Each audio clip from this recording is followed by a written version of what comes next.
Welcome to the Jackson County Sheriff's Office podcast. I'm Sheriff Nate Sickler, and today we're doing something a little bit different. We're going to step outside of our recording room, and we're at the Jackson County Jail, and we wanted to give everybody kind of a virtual tour and talk about our correctional facility. And today's guest, Captain Josh Aldrich, who is our jail commander. This building was opened in '81, is that correct? Yeah, so the design started, it's my understanding, in about 1979, and it was completed in '81, and that's when the doors opened. And at that point, the idea was that the jail opened with about 185 or so beds that were operational. And the thought was that as the need increased over the course of time for the community, that they could actually add more floors. You'll see as we walk around the facility, it's just a series of floors kind of stacked on top of each other.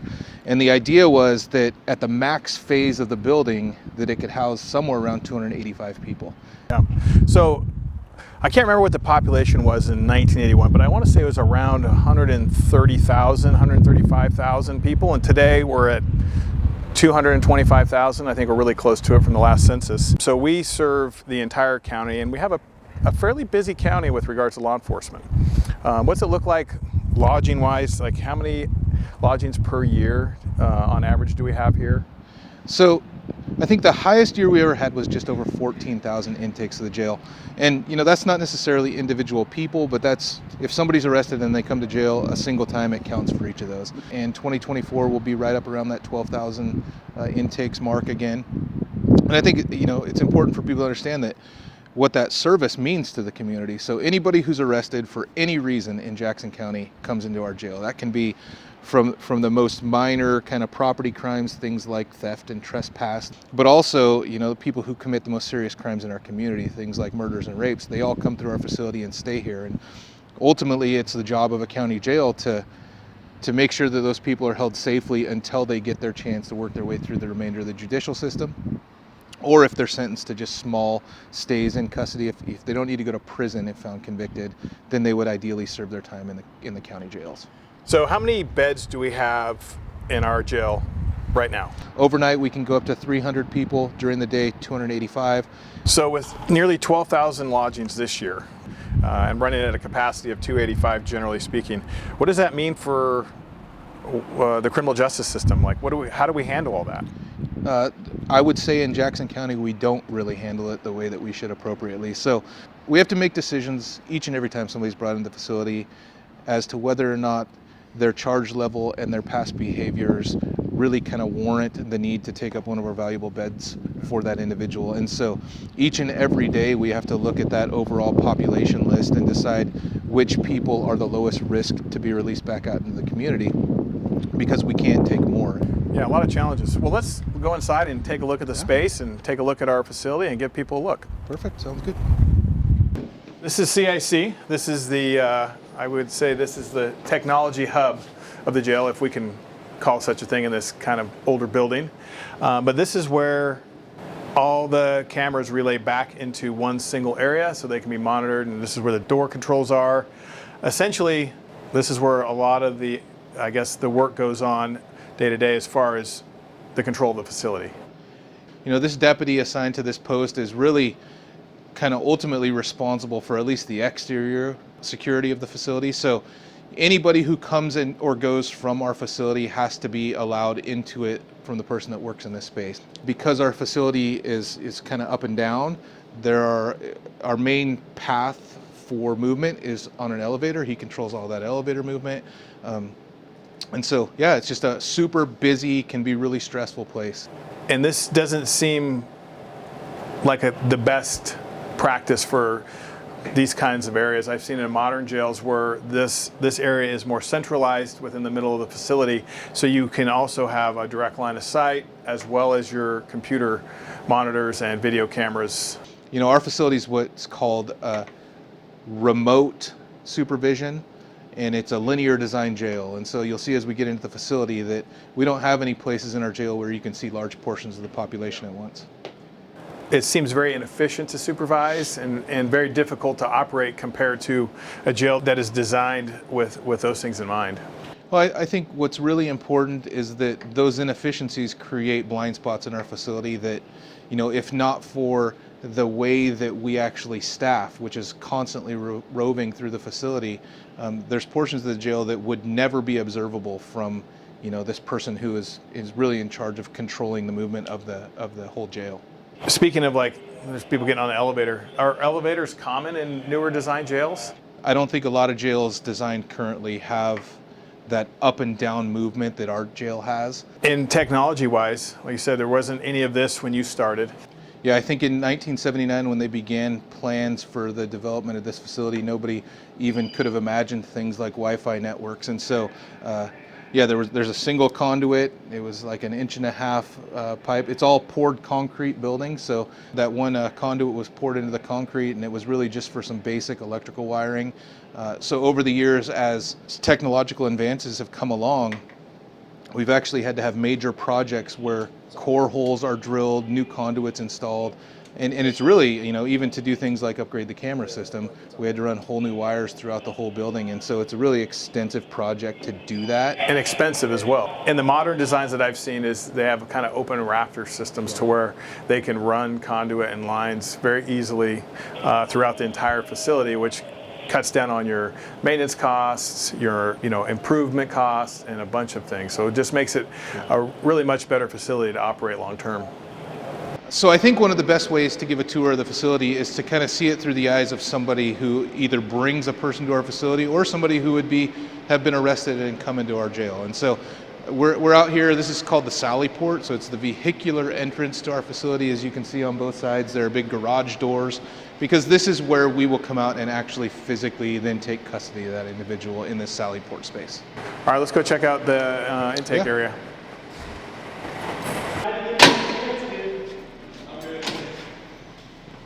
So this is the first, entry into the jail. Officer brings in the adult in custody or the suspect, and what goes on in here? Yeah, so this is our receiving vestibule. This is where we really try to conduct a more thorough search and make sure that nobody brings something into the facility that we wouldn't want them to have.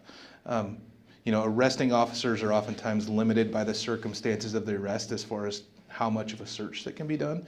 But once somebody comes to jail and is lodged at the jail, we could do a little more thorough search. And so typically what happens, you see these footprints on the I don't know if the podcasters, viewers will see it or not, but usually the person's in handcuffs like this, and then our staff takes over and performs a really thorough pat search, and the arresting officer stands by.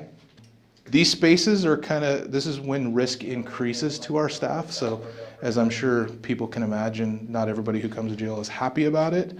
And so as those doors close behind them and we start taking handcuffs off, those risk factors kind of will go up at times.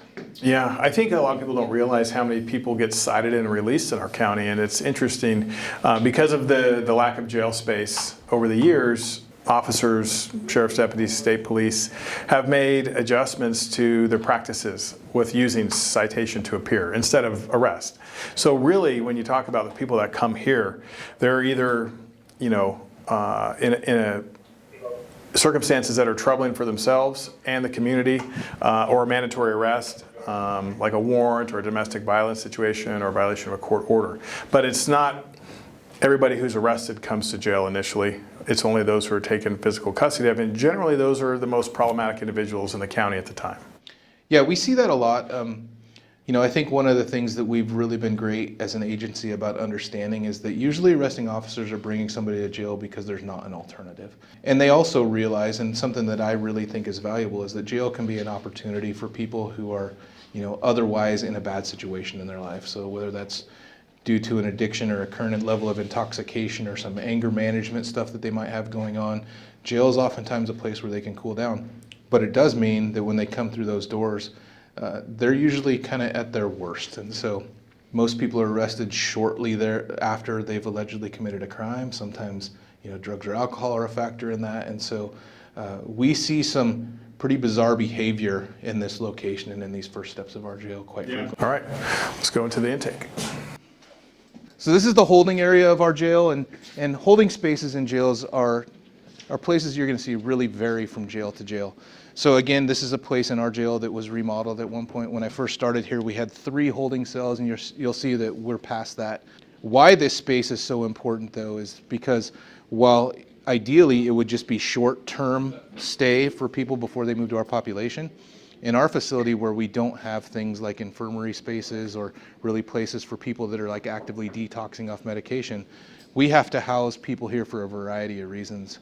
And really we do that because we have staff close by who can really all keep a closer eye on people who might, need those checks more frequently. So like a 15-minute check versus an hour check. So people with medical conditions. What about people who make suicidal statements? Yeah, so anybody who's on like a suicide prevention observation is kept in this space. So by law, our staff needs to check on everybody in the jail physically at least once an hour.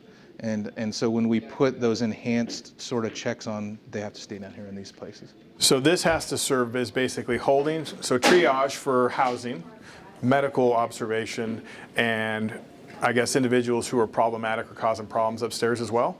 Or is in there some another space for cases, that? yeah. Okay. There's other places for folks who just can't necessarily get along in our population, but don't need to be frequently observed. This is really for those people that, for whatever reason, they need to be checked on more frequently. We need to keep a little closer eye. So what about people with mental health issues? Sometimes that's in this space. Again, so we try to house people based on behavior almost exclusively. So if somebody has concerns with mental health issues or drug addiction issues, it doesn't necessarily mean that we have to keep them in this space. It's more behavioral based. So really, if they need that extra supervision because of whatever they're going through at the time. So I see we have a dry cell here. What does that mean? So there's a variety of cells, and I don't know how many we can see with the viewers, but so a dry cell has no toilet or sink in it. It's for people primarily who we believe can have some contraband secreted in their body. So I think people can use their imaginations to kind of think about places in a human body that folks could hide things. Usually it's drug contraband. So if we have indication they might have something like that, then we'll keep them in the dry cell. The detox cells have a sink and toilet, but they don't have raised beds, and so oftentimes these are for people who are just kind of unstable. Maybe that's due to intoxication, maybe there's some suicide risk. So that's a lot of times what we'll use the detox cells for. The ones called visit and holding, they're just different configurations of cells, and again, for just kind of shorter term stay people, ideally, although it doesn't always work out that way in our facility. Okay. Well, let's go check out some of the other areas. Sounds good.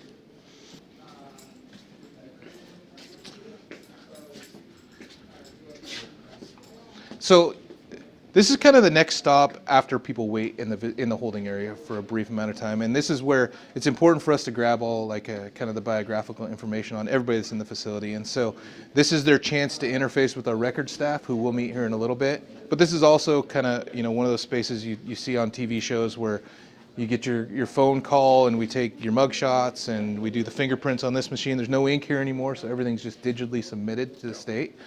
But again, just the kind of brief next spot that somebody will visit before they're ready to go to general population. Now, you see behind us, this is our records area. This is where numerous employees work 24/7, 365. Now, it seems a bit chaotic for people who are not assigned to an intake desk to be working in, because sometimes, like you said, this gets very hectic in here, very busy, very loud, very interesting. And is that normal for like a modern facility to have the records attached directly to the intake area? It is not frequent that the same people who are answering the phones to the public are within 10 feet of the place where people are, sometimes screaming and yelling. Having their worst day in here, right? Yeah, there's worst day on this side and people trying to do their professional job on the other side.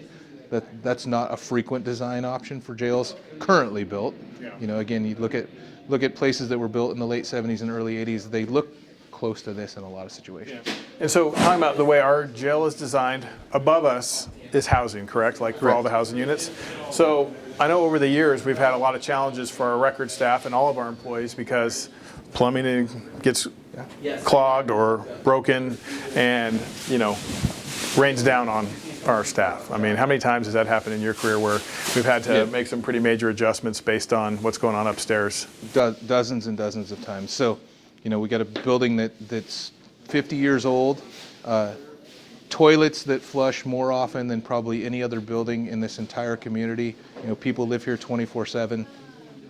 Plumbing starts to break down, things break, they find the lowest point, seemed like for many years that lowest point seemed to be right over the office area that our civilian staff was working in, and so, you know. I remember a few times coming in with a booking, and there would be buckets and mops and staff trying to avoid the it's not always clean sewer water Yeah. coming down from upstairs. So that's obviously not an ideal situation for your staff or anybody actually, but I mean it's a challenge of having like you said, a heavy use 50-year-old building. A lot of people don't realize that this building never rests.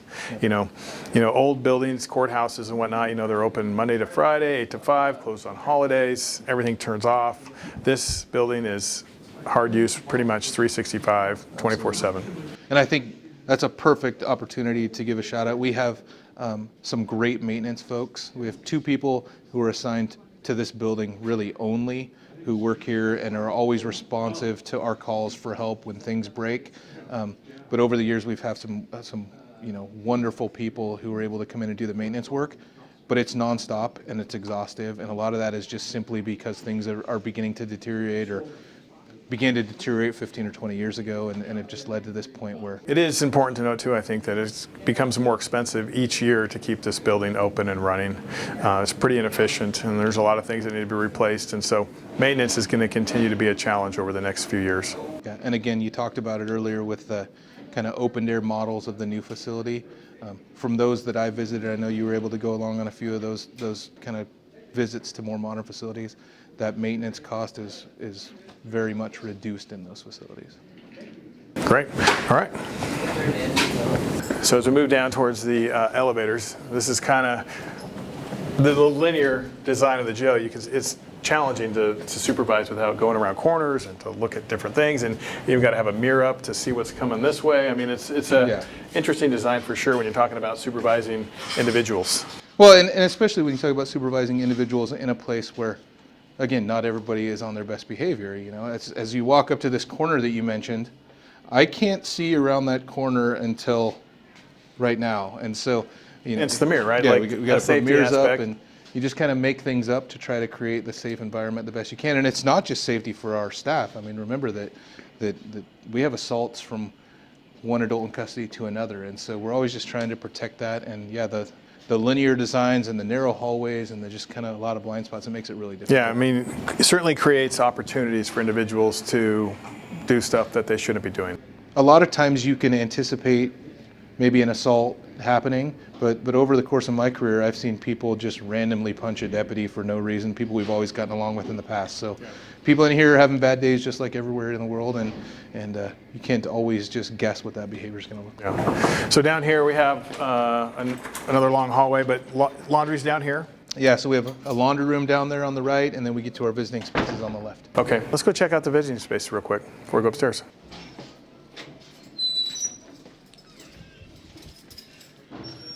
All right, visiting. So this basically, when I see movies, when people get on the phones and talk to their visitors, this is very similar to that. Yeah, Very I tell old school. people in tours all the time that this is one of the few places in our jail that I feel like really does look like what you see in the movies. I think a lot of people come on jail tours and they think we're going to have, bars and cafeterias and sick bays, but this is a space that looks a lot like it. So there's a lot of things that go on in the space right here that I think we can see on the podcast. So first of all, this side we're on. So this is the side that our adults in custody would be on when they do have that personal visitation day. Just like in the movies, somebody comes in, they pick up the phone, their loved one is on the other side, and they're able to have that conversation and visit. And we think it's really kind of helpful to make that personal connection, make sure that still exists. And that's been something that we've talked about, and you as the sheriff have decided it's important for us to continue to do. Yeah, I think it eliminates certain, questions when somebody wants to come in and to see their family member face to face, and have eyes on them, ensure that they're safe and being taken care of to the best of our ability. And it also gives our adults in custody something to look forward to. One of the things that I think people don't think about is we don't typically control behavior in a jail. by things like new crimes, right? So a lot of the behavior kind of influence that we have over the adults in custody that live here is more about their ability to receive kind of benefits for good behavior. And so, assuming that people kind of follow the rules, they're allowed to have access to this personal visitation time, but extreme behavior issues while they're in the facility, and we have the right to kind of take that away if we need to. All right, let's go. I think we're ready to head to kind of see some of the general population areas of the facility. Sounds good. All right, so now we're in the housing units. Tell me about. Yeah, so I think this is the portion of the facility that you really think about when you think about the jail. This is the general population space. Basically, our jail has 3 sides, and each of those 3 sides looks almost identical to what you see here. And so all of the exterior portions of the jail are where people are housed. So as we kind of look over to this portion, you can see there are separate housing units, and within those housing units are individual cells. And we'll go into one of them here shortly so that we can kind of explain what that breakdown looks like. This is the area of the jail, though, that we talk about where, because it's linear, you can't really see very well. So this is just one side of 3. Just around that corner, you don't know what's going on. You can hear some things going on. The same thing happens in this direction. And so really it just requires that our staff is constantly moving around so that they can keep an eye into the housing units. Yeah, it's kind of, it's almost awkward because you can't really see into this area very well, and you can't see into that area very well from this vantage point. And there's where the supervisory point kind of is, or at least the workstation for the deputy. So they can't just sit in there and monitor this entire side. They have to. No, our staff physically has to walk each tier to make sure that they have an idea what's going on. Which I think is good in part because we're always moving and checking on the facility, but it also makes it very difficult to say if you're on this end to detect something going on this end, especially if it's a different level. Like, it's almost impossible. Yes. So back to the idea of a more modern facility.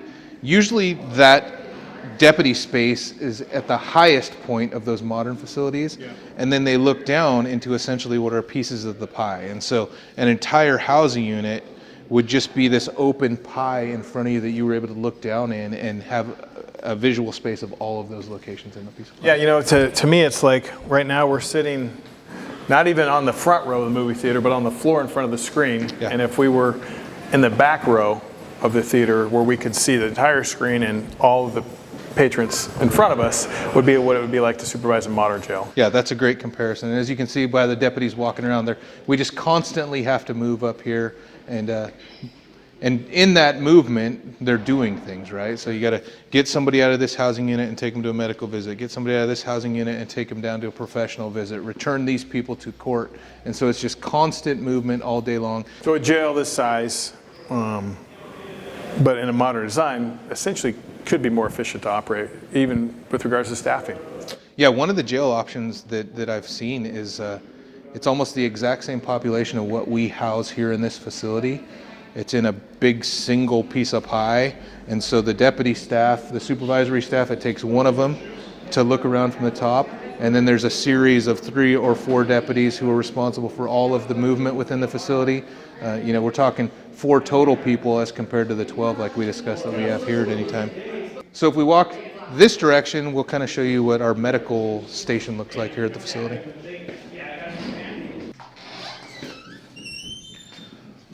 So this is the small medical station that we have here at the Jackson County Jail.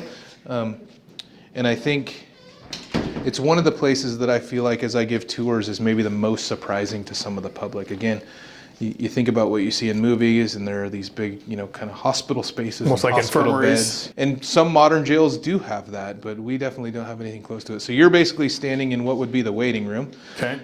And so, what this looks like is throughout the week, people who have expressed that they have some sort of medical need get brought up and go to sick call. And so people will wait here, and then they'll go into this kind of small exam room. You can see some of the things here in this room. We have dental services that can come in and be offered. Those come in every other week. Really do very basic medical services. Sure. We're talking like extractions, those sort of things. Not a lot of opportunity to do preventative care within our contract. Small, tiny little exam space, kind of like you'd see at your doctor's office. And then just down that hallway on the outside is just a little bit of area where where they can do some lab stuff. And so the level of care here at our jail, I would say, is comparable to what you might get like at an immediate care facility. Sure. If we have to do any higher level of care for the individuals who are here, they need to go out to a specialist or to the hospital. And I think one of the things that this space really highlights is that we've talked about how the jail was designed to support this total number of people, but we literally have nowhere within the footprint of this building that we could add additional medical space unless we completely take away portions of housing, which then contradict itself in our service that we can offer the community. Okay, let's move on and check out some other spots. So we talked about how our deputies we're always moving around and checking on the people. And so this is actually how those checks are conducted. We were able to put in a scanning system that shows real-time checks. And so these red tags, we can just come up and we can scan these maybe. There we go. So it pops up and shows that we were physically here at this time and that we're going to do a security check. And then as you walk into the housing unit, what you do is you walk in, and we'll talk about the housing unit here in a second, but you walk through. You actually check on all the cells and make sure the people are doing okay in these cells when they're locked down like they are right now. And then there's actually a tag at the back of the housing unit to verify that you actually walked through and did the entire check and check on people. And so, during these walkthroughs, you're looking at individuals, you're making sure that they're all healthy, and it gives the adults in custody an opportunity to talk to you too if there's anything that comes up that they need to address. So one of the things I think is really interesting about those of us who have worked careers in jails is that we spend a lot of time with the people who have been alleged to have committed crimes. And so, you have casual conversation with folks, you get to kind of know the folks who are in here, if something seems off about them. And I think that, our staff just intuits and kind of recognizes that there's issues a lot of times. And then you check on things further. And, somebody maybe is having a medical situation they weren't aware of. You find somebody who's incredibly depressed, they don't really want to talk about it, but you're able to move them into a place where they can get some help for that. Some things I think that are cool to talk about. So you mentioned earlier the Narcan uses. So this is one of the Narcan boxes we had installed.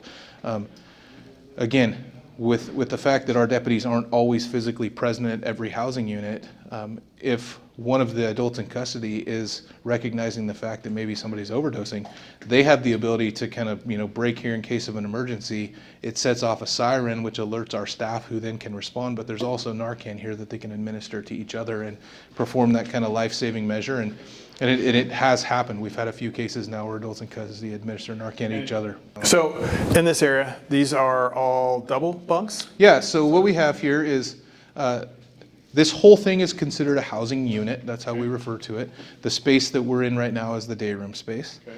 And then within each of the individual cells, most of them have a bunk bed. And we have an open cell right now that we can walk in and look at that.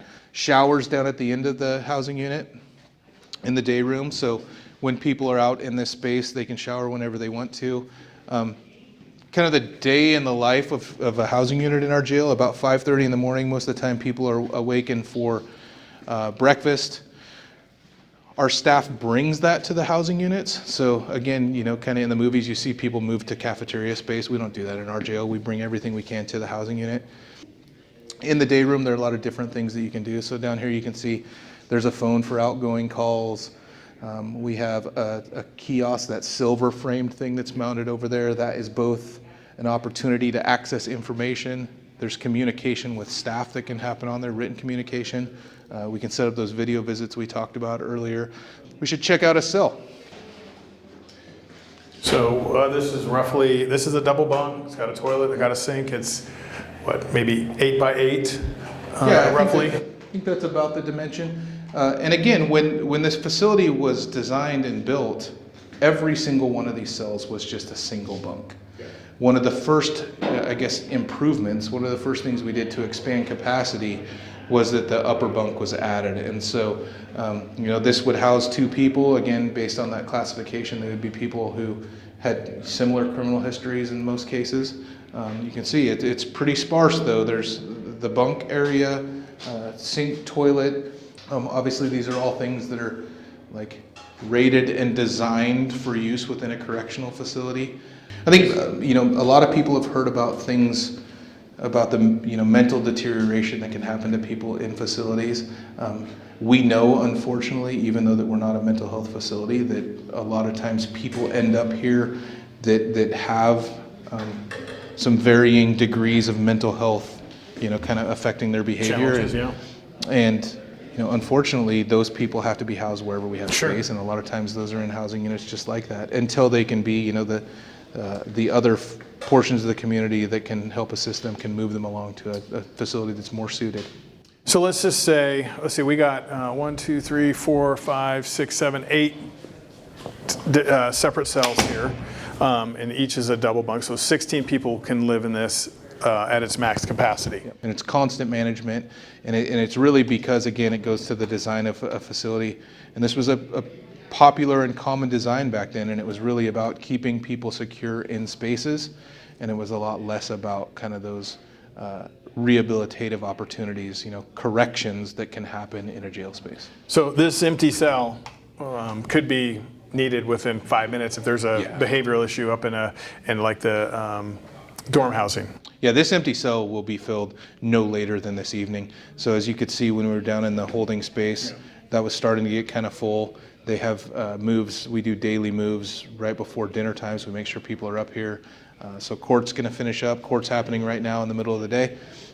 People are going to start getting moved. This space will have at least one person in it by this evening. And to your point, we track data over years and years and years of our, with our jail use, and I think our average daily population is somewhere around 340 to 50 people. Yeah. And our daily capacity is 285, like you said. So we're constantly having people come in and out of our facility and need to be either released or they are released because of the courts, bail, or whatever the case may be.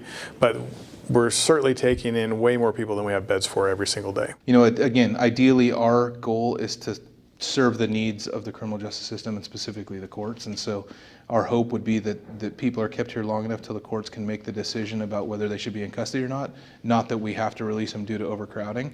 And so those things are happening all the time. And on top of that, we have to release people due to overcrowding. Yeah, and in my opinion, is forced releases or releasing people without a plan or being able to see a judge, or even if they have seen a judge and the judge ordered that they be held, but then we have to release them, is pretty detrimental to our criminal justice system. And to the individuals. So, we now have had the opportunity to partner specifically with Jackson County Community Justice, and we have a small group of people who are performing discharge planning for adults in custody prior to their release into the community. But that takes some degree of control of knowing when they'll be released in order for those plans to be put into place. And so if you can have just that little bit of time prior to release, but we're not allowed to, legally, and I think it's right, we're not allowed to keep people longer just to make that plan. Yeah. So once they're released, we need that plan already in place. We have resource providers in the community who are willing and interested in participating in things like that. We just don't have that ability to control the population at this point. All right. Okay. Where next? So this is the last level of our jail housing, and it's a little bit different. This is all in a dorm setting here. So we basically have 2 of these dorms, and I don't know how much the camera's going to be able to catch, but dorm setting, dorm style, they could house up to 40 people on each side of this. And so we have 2 of these. Clearly, because there's so many people in these spaces, these are people who are kind of our lowest level of classification most typically. Provides a great opportunity for when we have peer support to be able to come in and talk to large groups of people about what opportunities might exist in the community. Sure. I personally don't carry them around. So this is the deputy station for this level for both sides of the housing unit. Yeah, so each of our sides of our jail have a deputy station where ideally, they should be able to see large portions of that side of the facility. Here in the dorm setting, they can do that pretty well. So you can see that the deputy sits here. They actually have kind of open, viewable space to both of the dorms. Again, in a more modern facility, this is what the whole jail design may look like. Yeah. We leave a deputy in this station all the time because potentially we have up to 80 people living up here. Yeah. looks like we might just set somebody here in this comfortable chair to watch all day, but that's not at all how it works. Yeah, I mean, there's a lot going on as we look at this. We got individuals in each corner, so you still have a 180-degree, supervision challenge versus what a modern jail, which is really much more narrowly focused when you're looking at a housing unit. And then you have, like I said, you have people in their bunks, you have people playing cards, you have individuals doing exercise. So it's a lot for one person just to kind of monitor. It's an active space, and if somebody were to spend their entire shift up here doing this, it's 12 hours of watching this space. And so we really try to give our deputies opportunities to move around from one work location to another within their shift. All right. Yeah.